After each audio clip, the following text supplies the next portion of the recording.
বন্ধুরা কেমন আছেন? আশা করি সবাই ভালো আছেন। আজ দেখাবো চালতার আচার বানানো। প্রথমে তেল দিয়েছি, তারপরে চিনি আর লবণ দিয়ে ভালো করে ভাজি করে নিলাম। এখানে ধনিয়ার গুঁড়ি দিলাম, ধনিয়ার গুঁড়ি,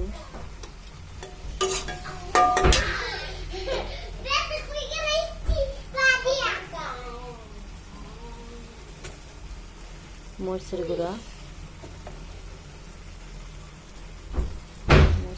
স্বাদ মতো। বাচ্চা খাবে তাই অল্প দিয়ে দিচ্ছি। তারপরে জিরার গুঁড়ো,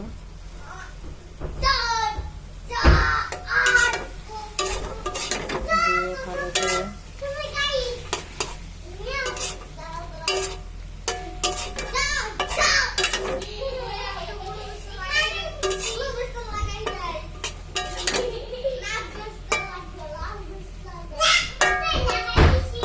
এখানে দিয়ে দেবো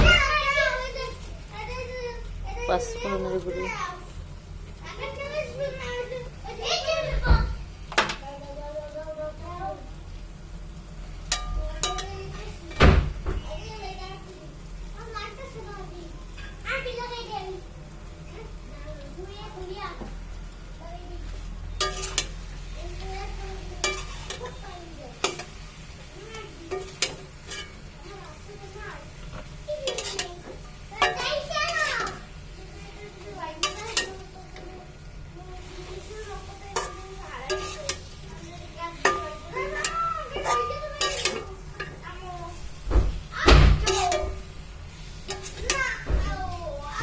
চালটা আগে সেদ্ধ করা যাবে না, সেদ্ধ করলে বেশি দিন থাকে না, আচার নষ্ট হয়ে যায়।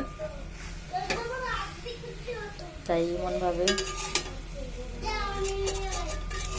কষাই কষায়া ধীরে ধীরে করতে হবে।